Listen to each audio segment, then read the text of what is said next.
Alô, muito bom dia para você ligado na Rádio Futebol Clube. Está no ar o Breakfast News.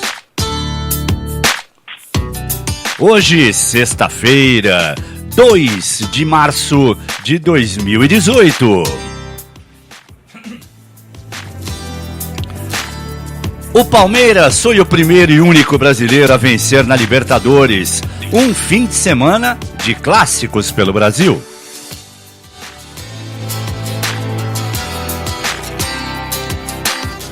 E Neymar será operado amanhã em Belo Horizonte. Tudo isso e muito mais a partir de agora, comigo, Carlos Lima, e com ele, Fábio Salgueiro. Bom dia, Salgueiro.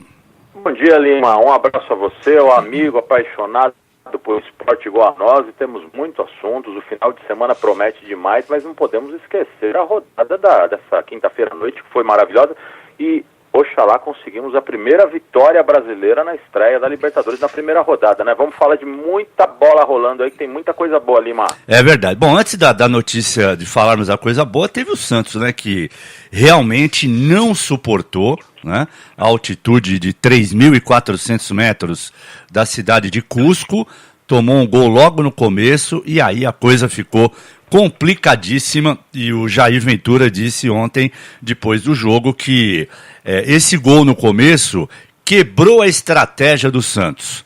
Você concorda com ele, Fábio? Eu concordo sim, sabe, Lima, porque é o seguinte, a gente sabe da dificuldade que o brasileiro tem de jogar na altitude, e quando você toma um gol logo no começo, o que acontece? É aquela coisa, você tem que correr atrás da igualdade no placar. E aí as coisas se tornam muito mais complicadas, porque falta fôlego. O brasileiro é um jogador que psicologicamente, quando vai jogar na altitude, já vai preocupado, porque a pior coisa é você querer correr e o ar não vir. Quer dizer, a gente já foi trabalhar na altitude, a gente já sentiu também dor de cabeça, náusea. Então é muito complicado. A altitude faz parte do processo todo, faz parte do mundo do futebol, principalmente da Libertadores da América, né?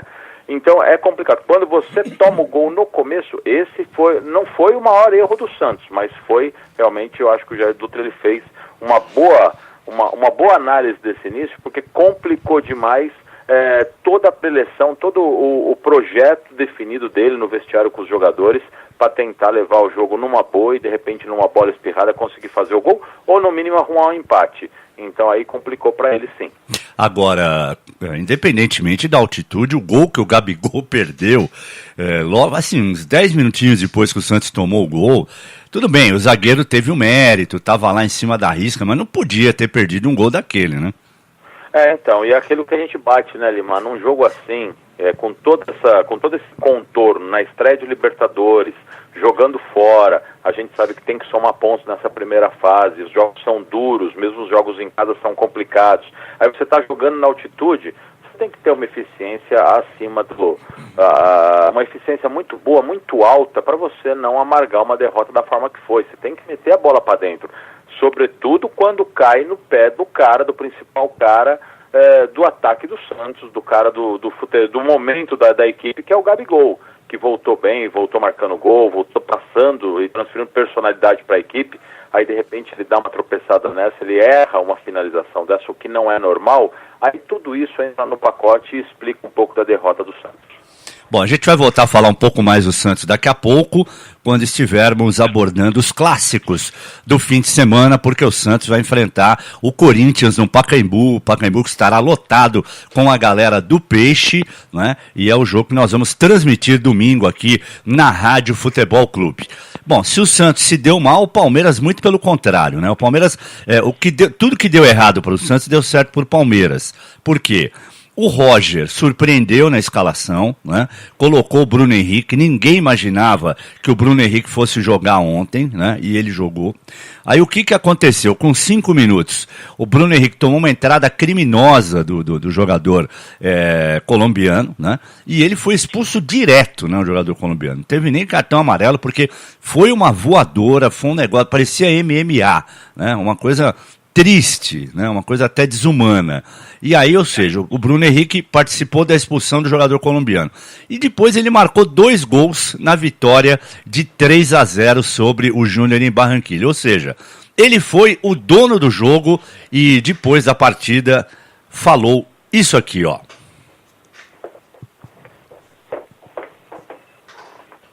Só um momentinho, a gente teve um pequeno probleminha aqui na sonora. Mas foi uma daquelas surpresas, surpresa mesmo, né, Fábio? Do técnico do Palmeiras, o Roger, ninguém esperava o Bruno Henrique e ele entrou e arrebentou com o jogo.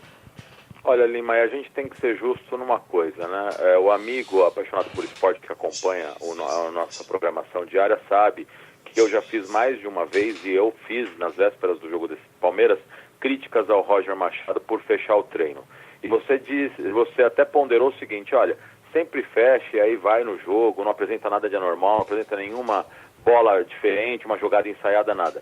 Nesse caso, a gente tem que tirar o chapéu pro Roger, porque ele colocou o Bruno Henrique quando ninguém esperava, ele tirou da cartola, ele mexeu na estrutura do time, ele mexeu num jogador que eu não tiraria, porque era um jogo fora, era um jogador, o Tietê, que compunha bem o meio-campo, que tinha uma retomada de postura defensiva muito boa.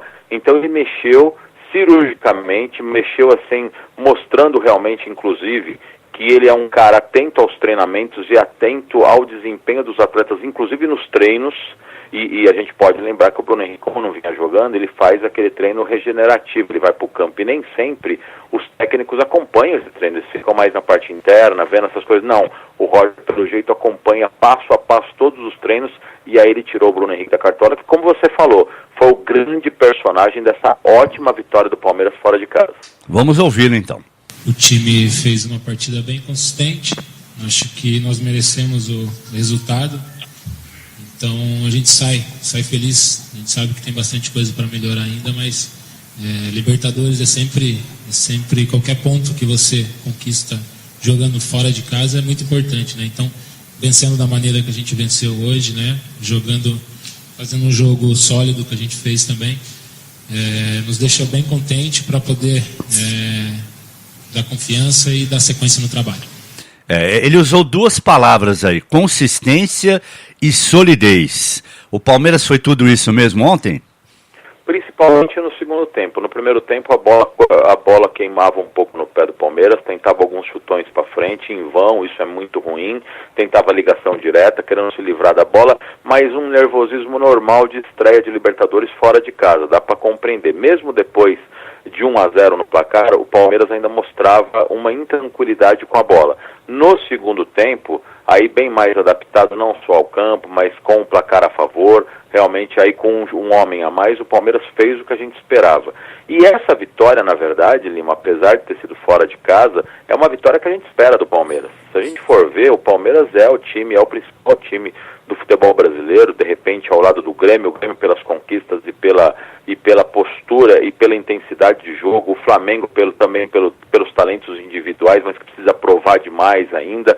Então é o que a gente espera do Palmeiras. Então o Palmeiras não cumpriu a lição de casa porque é o jogo fora, mas fez o que a gente esperava.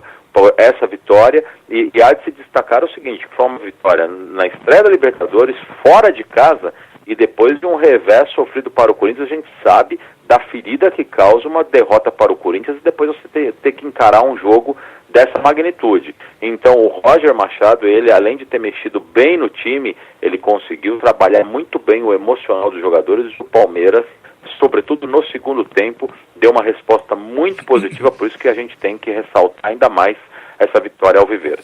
E para melhorar mais ainda, né?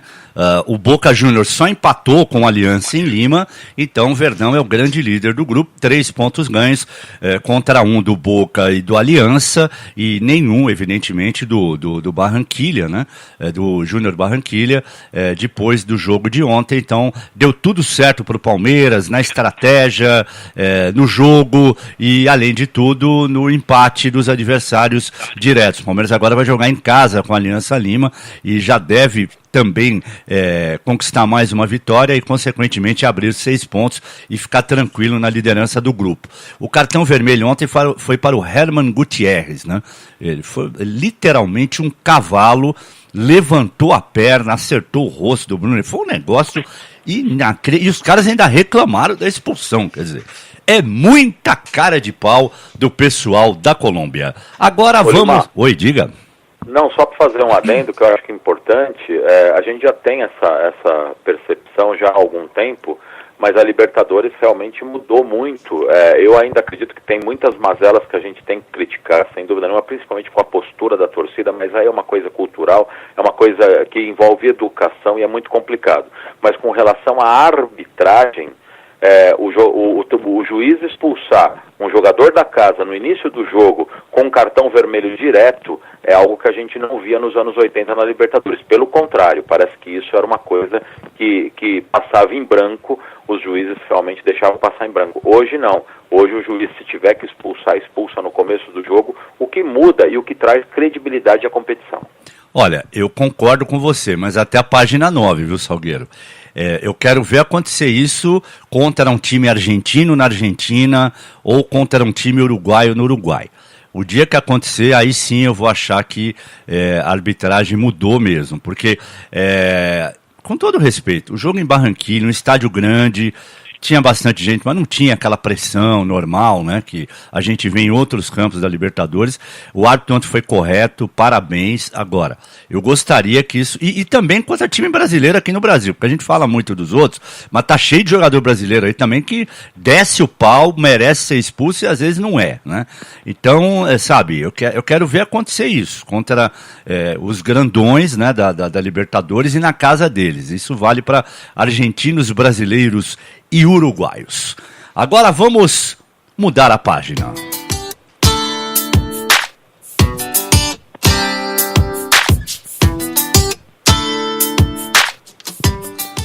Bom, antes de falarmos especificamente dos clássicos, porque esse fim de semana tem Flamengo e Botafogo no Rio, Cruzeiro e Atlético em Minas, Santos e Corinthians em São Paulo, eu vou só dar uma paradinha para falar de novo do Neymar, porque ontem eu fiquei preocupado, Salgueiro. A gente tinha aquela informação da fissura no quinto metatarso, aquela coisa toda, que não tinha acontecido fratura. De repente, o Dr. Rodrigo Lasmar desembarca no Galeão, né, no aeroporto internacional Tom Jobim, no Rio de Janeiro, junto com o Neymar, aquela coisa toda. E eis que, né, ao ser indagado pela imprensa que acompanhava a chegada dele, do Neymar, no aeroporto, ele disse o seguinte, ó. É importante primeiro frisar que não foi uma fissura simples no dedinho do pé, como se coloca. Primeiro, foi uma fratura, o termo fissura não se aplica, o termo médico é uma fratura de um osso importante no meio do pé. Então essa classificação é bem importante para já deixar claro do primeiro momento. O tempo de recuperação dessa fratura é em torno de 2 meses e meio a 3 meses. Tá? Nós trabalhamos com esse prazo. Claro que isso depende muito da individualidade do jogador, da recuperação. Eu fiquei preocupado, você não ficou não, Salgueiro? Eu fiquei preocupado também, Lima, porque muda toda a realidade do processo. Agora, o que me causa, não estranheza, mas surpresa, impressionante como as notícias... Você acha que desde o início do primeiro exame feito, mesmo na França, já não sabia da fratura? Claro. Parece que foram adiando a informação correta, ou para não causar... Eu não sei qual que foi a estratégia aí. Mas e eu tenho certeza que o médico da seleção, ele veio agora para falar que não era fissura e falar da fratura, ele já veio orientado, eu vou dar a informação correta. Até para ninguém, para não crescer isso e lá na frente não virar uma bola de neve ainda maior. Então é complicado, eu tenho certeza que com a medicina do jeito que está, com os profissionais envolvidos em toda a operação do Neymar desde o início, eles sabiam da fratura desde o início. E a coisa veio picotando, a informação veio picotando, veio equivocada, veio só agora, ontem, e mereceu até um click time seu, essa informação, porque é uma informação realmente bombástica, que veio à tona. Isso me causa estranheza. Não causa para você também, Lima? A sensação que eu tenho, Salgueiro, é que o Paris Saint-Germain tentou esconder isso, porque Tudo bem, a gente está à distância, às vezes a gente julga, né? De ter a mania de julgar sem estar dentro lá da situação. Mas a sensação que eu tenho é a seguinte, o Unai Emery, principalmente, estava querendo loucamente que o Neymar jogasse de qualquer jeito, com infiltração, com uma tala, com qualquer coisa, porque ele queria ter o Neymar, nem que fosse 50% de Neymar contra o Real Madrid, né? E aí eu tenho a sensação que o departamento médico do time francês também deu uma segurada, né? Olha, vamos falar que é uma fissura, aquela coisa toda, até para a gente tentar esse processo aqui de colocar o jogador em campo. E quando o doutor Rodrigo foi lá, o doutor Lasmar, que é filho do doutor Neilo Lasmar também, foi um grande médico do passado no futebol brasileiro, ele constatou que a coisa não era tão pequena quanto o Paris Saint-Germain estava querendo colocar, até para justificar a vontade, né, do seu treinador, da sua comissão técnica, e até da presidência, imagino eu, do PSG, de colocar o Neymar em campo. Essa é a sensação que eu tenho. Perfeito, concordo com você, inclusive, eu acredito que aí teve uma queda de braço, porque quando foi, e aí veio o lance da fratura, envolveu Copa do Mundo, envolveu a projeção do jogador, profissionalmente falando, eu acho que aí chegaram e tiraram da cabeça realmente de todos do Paris Saint-Germain essa partida que seria uma temeridade mesmo, né? Tem que pensar no atleta, tem que pensar no ser humano e tem que pensar em tudo que envolve de agora em diante, né? E não apenas num jogo, né? Foi uma fatalidade, foi infelizmente, eu acredito que isso foi a pá de cal para o Paris Saint-Germain, o resultado pode estar em aberto, mas é muito improvável que aconteça, sobretudo por causa não só da ausência do Neymar, mas principalmente o que isso vai afetar psicologicamente, emocionalmente nos jogadores do Paris Saint-Germain, mas eu acho que a operação e realmente a recuperação total do Neymar foi a decisão correta e a decisão única e cabível nesse momento. Bom, agora, por outro lado, né, o Neymar é um cara que sempre se cuidou, sempre se recuperou rapidamente de contusões anteriores, né? Tá no ápice da sua forma. Eu tenho quase que a convicção que ele vai se recuperar mais rápido do que esse prazo de 3 meses. Aí já é uma precaução que os médicos têm, né? Eles sempre colocam um prazo um pouco maior do que até eles próprios esperam, né? Então eu tô com uma confiança assim de que o Neymar lá para metade de abril já vai estar correndo e treinando e voltando a adquirir a forma, porque o mais importante vai ser junho lá na Rússia, não é isso, Salgueiro? Lima, Oi. Você sabe que o Fábio Massaredian, que é o preparador físico da seleção brasileira, amigo nosso, trabalhou no Corinthians aqui muito tempo, passou pelo excelente Palmeiras, profissional, teve uma relação muito legal com a gente.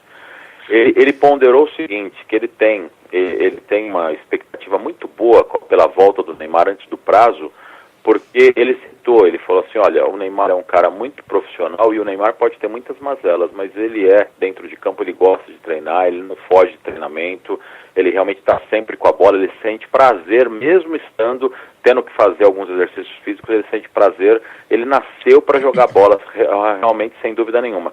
Agora, o Fábio Massaredian falou uma coisa legal, ele falou assim, o Neymar não tem um histórico de quando ele para, ele ganhar peso, pelo contrário, ele chega até a perder peso durante esse processo todo. Então, isso ajuda demais a volta do jogador, porque tem jogador que ganha peso, e daí para você lutar contra a balança é muito complicado, né?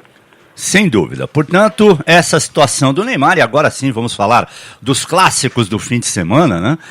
Amanhã, por exemplo, tem Flamengo e Botafogo, né, no Engenhão, no estádio Newton Santos. Pena, né, para o futebol carioca, não é, Salgueiro, que o Flamengo, de novo, vai colocar um time reserva, né? Porque o Flamengo ganhou o primeiro turno do Campeonato Carioca, né? Já está lá na fase decisiva e vem aí de um jogo pegado contra o River Plate, né? Então eu duvido que o Carpegiani coloque a força máxima. Agora, também se colocar só moleque, corre o risco de tomar uma cacetada que nem tomou do Fluminense sábado passado de 4-0 lá na Arena Pantanal, não é isso? Lima, mas aí tem dois complicadores, né, na verdade. O regulamento do Campeonato Carioca, que é um regulamento que eu particularmente gosto, mas como ele ganhou já o primeiro turno, então ele já está no segundo, ele pode se dar ao luxo, entre aspas, de fazer isso, de colocar um time reserva, né? E o fato também das prioridades dos clubes, né? A Libertadores se torna a prioridade dos clubes, então o que acontece? Os estaduais acabam sendo um aquecimento, acaba sendo um preparatório, e em muitos casos acabam, numa boa, sendo chutado pelos clubes, né, os estaduais. Então, isso é a mazela do nosso calendário, infelizmente o atropelo de competições faz com que a gente tenha que conviver com isso. Agora, ficou muito claro que esse time misto, ou o time reserva do Flamengo, não é confiável, né? A paulada que tomou do Fluminense, você disse bem, se colocar só a molecada, corre o risco de tomar uma goleada. E aí fica na história fica na história do confronto, né, que queira ou não, é um clássico e envolve a rivalidade entre os clubes, fica o resultado. Ninguém vai ponderar o Flamengo ia jogar na Libertadores, por isso colocou o time reserva. Então tem que ter cuidado nisso. Eu acho que por mais que seja início de temporada e nós já estamos entrando, nós já estamos no mês de março, eu acho que é bom você não colocar todos os reservas, mas você sentar com a comissão técnica, com o médico, com o fisiologista, com todo mundo e ver e dar uma mesclada boa, mas não deixar de colocar um time competitivo em campo, Lima. Ao contrário, o Botafogo, né, Salgueiro, que não está na Libertadores, foi eliminado pela Aparecidense na Copa do Brasil, na primeira fase, quer dizer, então todos os olhos, todas as atenções do Botafogo, que agora é comandado pelo Alberto Valentim, né, ex-técnico e também ex-auxiliar técnico do Palmeiras, quer dizer, o foco do Botafogo está todinho no Campeonato Carioca, ao contrário do Flamengo, né? Sem dúvida, e pro Botafogo é aquela coisa, tem duas coisas também, né? Tem o reverso da medalha aí. Pro Botafogo é pressão total pelo fato de ter, sim, a obrigação de brigar pelo estadual, até porque foi eliminada a Copa do Brasil de forma vexatória e está fora da Libertadores. Então, o estadual vira obrigação Botafogo. E outra coisa, quando você encara um time reserva ou um time misto, a pressão vem toda para cima de você, porque você está com seus titulares. Então, a missão do Botafogo também não é fácil. Quando acontece igual o Fluminense, que pegou o time reserva do Flamengo e fez 4-0 com autoridade e atropelou, tudo bem, fica tudo em casa, ninguém ressalta, só elogios. Agora, se tropeça, olha, com os times titulares, tropeçou para os reservas, aí vira chacota entre torcedores, põe a pulga atrás da orelha dos próprios jogadores, duvidando do potencial do time. Enfim, é muito complicado, mas assim, independente do Flamengo colocar reserva ou time misto, eu acho que vai ser um jogo bem interessante de acompanhar, Lima. Só lembrando que na semifinal da Taça Guanabara, quando o Flamengo colocou o time principal em campo, o jogo foi em Volta Redonda e o Flamengo ganhou de 3-1, sem muitas dificuldades do Botafogo. Vamos ver amanhã o que vai acontecer no Engenhão, no estádio Newton Santos. E no domingo, pela manhã, um horário aí, talvez até legal, né, para o torcedor mineiro, tem Atlético e Cruzeiro no Independência. O mando é do Atlético, então o jogo será no Independência. O Cruzeiro não vai ter o Fred, né, teve uma lesão na panturrilha, no comecinho do jogo lá em Avejaneda contra o Racing, né, é um desfalque importante, né. E o Robinho, rapaz, que marcou um golaço lá, um gol de falta contra o time argentino, disse que é o seguinte, que os atleticanos estão dizendo que o Cruzeiro é favorito, tá bom, somos favoritos mesmo e acabou. Você acha legal esse tipo de atitude, assumir um favoritismo antes de um clássico, Salgueiro? Olha, Lima, eu acho o discurso politicamente correto um porre, viu? Eu acho que se o Cruzeiro for lá e vencer, vão pegar no pé do Robinho e tal, mas o Robinho está numa atual fase também da vida, como jogador, como atleta, que ele não está nem aí para isso, viu? Então ele está chutando o pau da barraca e eu acho que nessa eu tô com ele, porque aquele discurso politicamente correto, a gente bate muito na imprensa, né? São respostas já pasteurizadas, sempre usadas e tal. Pô, querem jogar... se o Robinho falasse, não, nós somos zebras, já imaginou? Então o discurso correto é ele falar assim, não, veja bem, não existe favoritismo no clássico, vamos jogar pelos 3 pontos. Ele saiu da zona comum, então não vou criticá-lo, não, pelo contrário, eu acho que está faltando um pouco disso no futebol, não é deboche, não é provocação barata, não é faltar com respeito com o adversário.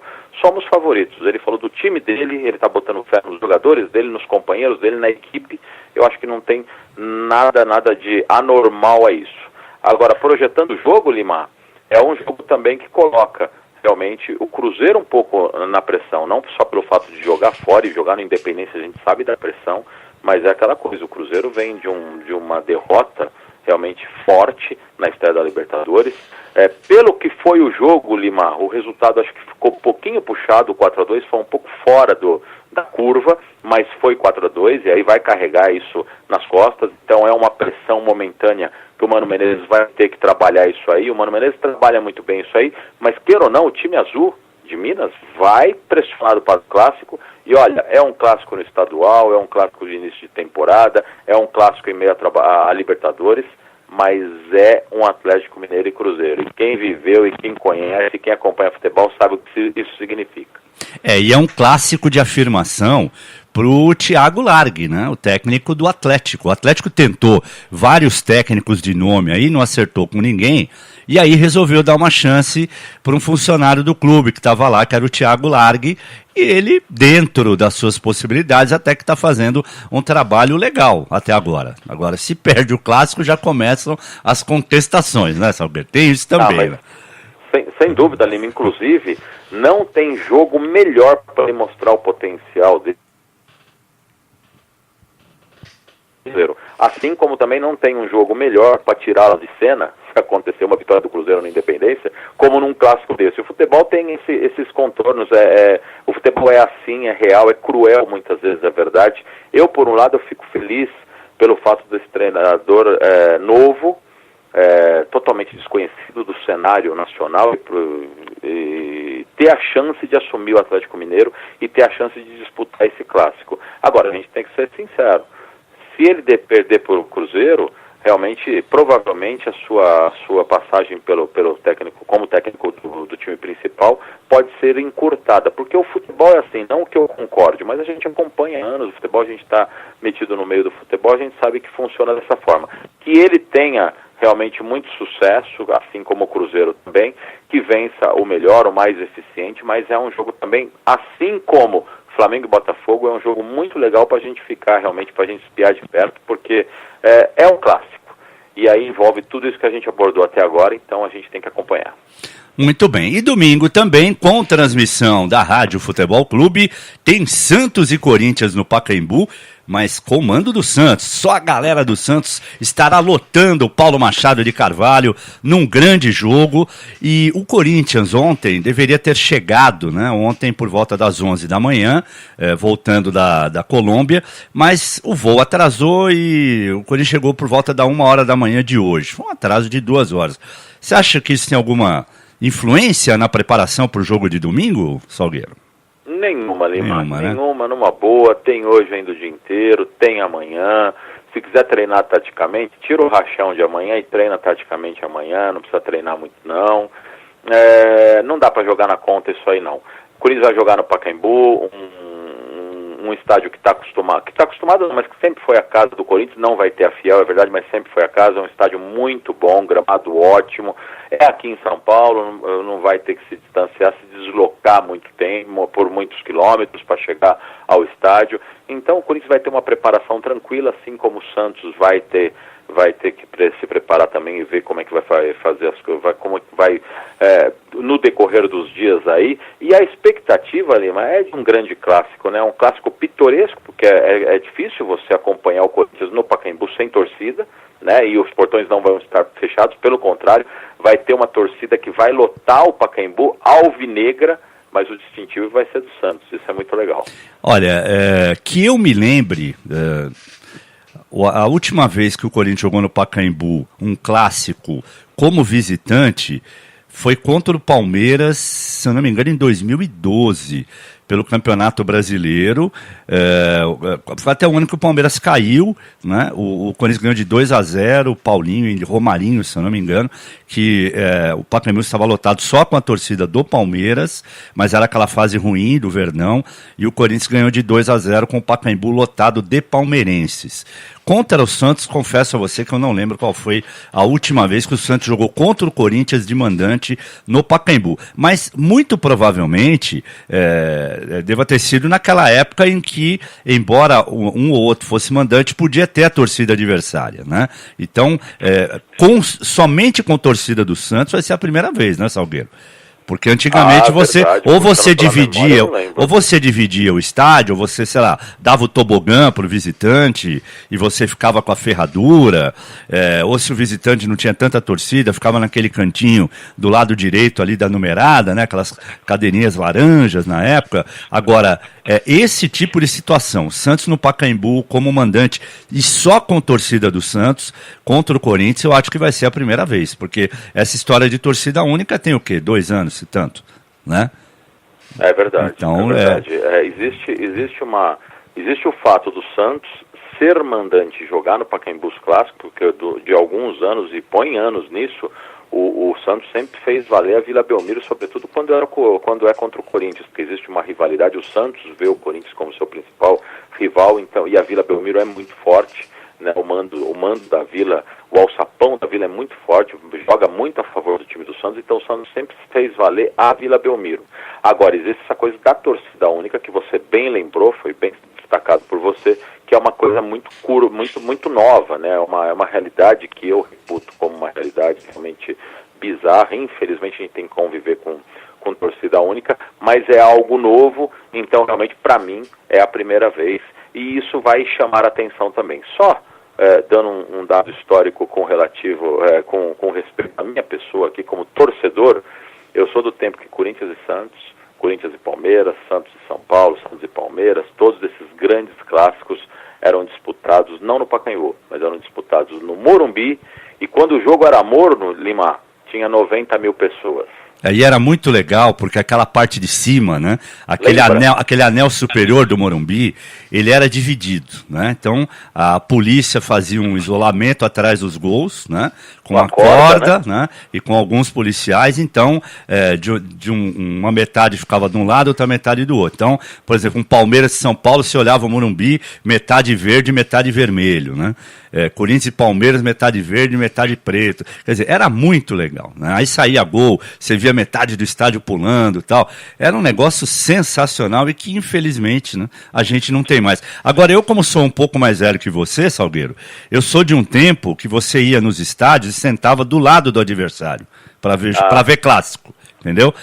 No finalzinho ali da década de 60, começo da década de 70, você ficava ali do lado do seu adversário, saiu o gol do seu time, você ainda tirava uma onda com o cara e tal, e ficava tudo certo, não tinha briga, tudo bem, um ou outro mais exaltado, um ou outro que tomava umas a mais, mas aí era uma situação isolada. Mas você tinha liberdade de tirar uma onda, e também quando o adversário fazia um gol no seu time, o cara vinha também zoar com você.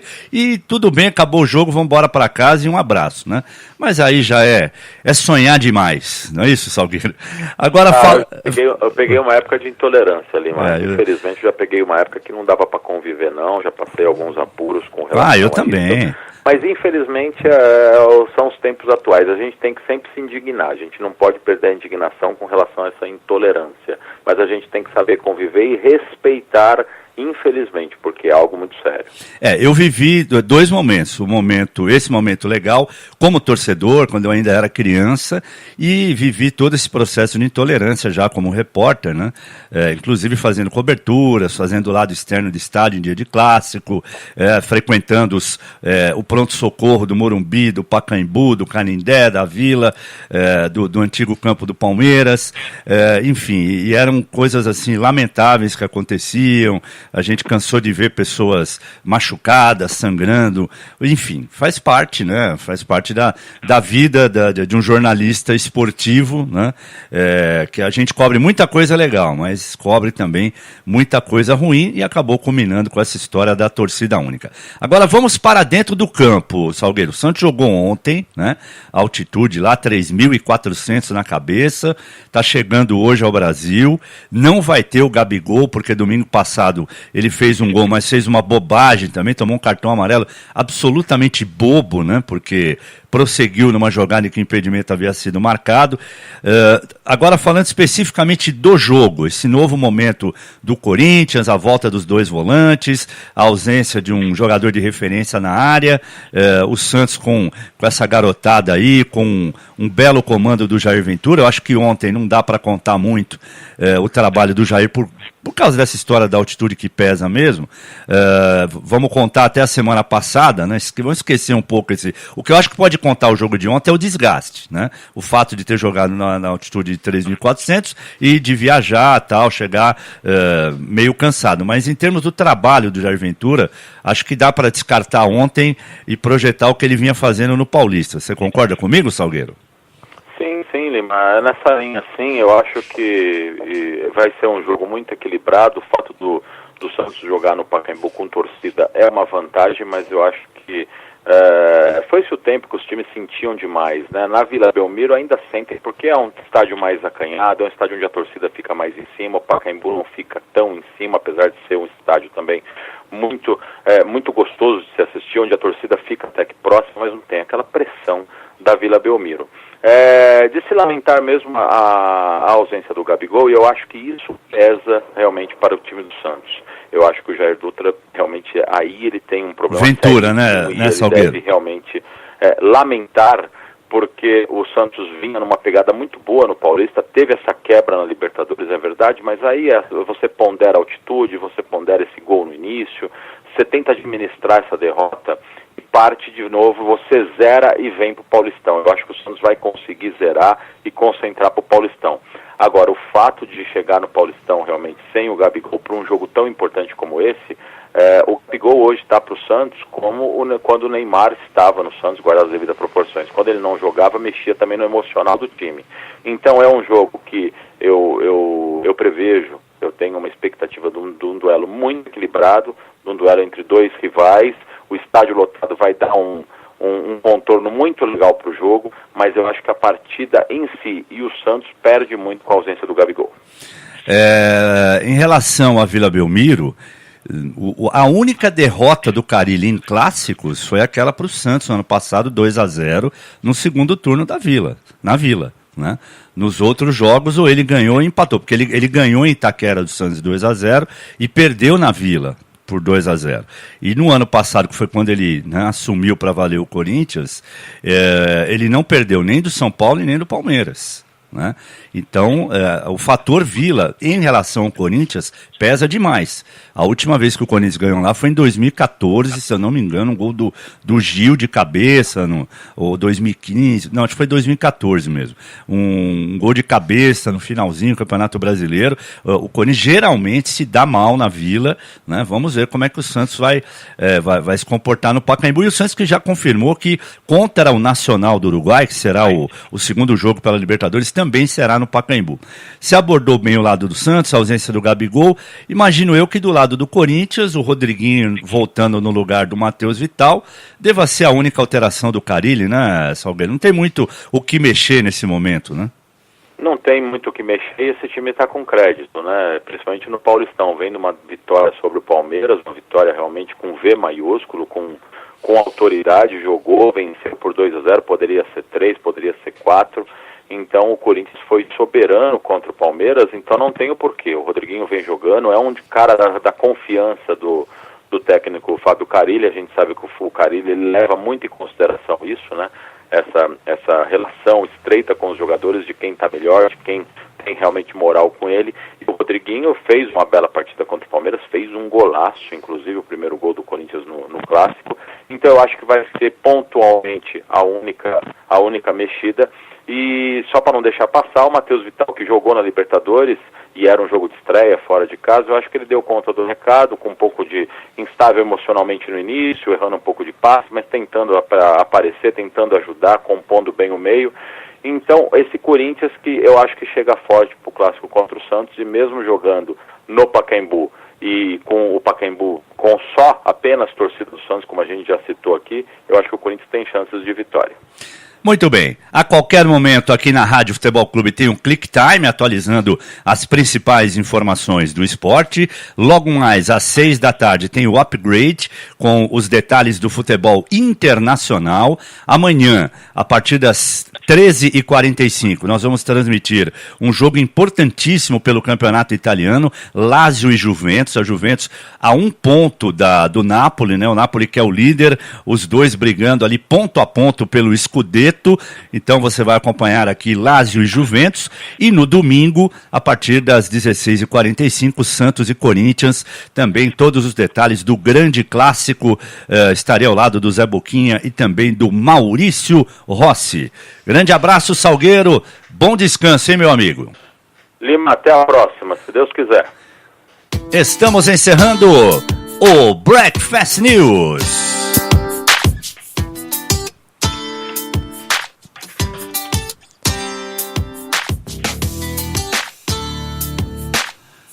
Edição do dia 2 de março de 2018.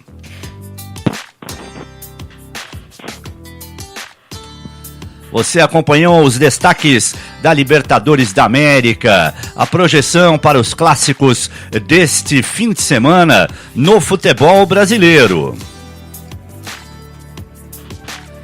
E no finalzinho aqui dessa edição do Breakfast News, a gente vai destacar também rapidamente um pouquinho do vôlei, né? Já que o Cruzeiro está disputando o Campeonato Sul-Americano de Vôlei Masculino e venceu o Clube Peerless do Peru. Essa vitória deixou o time de Minas Gerais na liderança do Grupo A, né?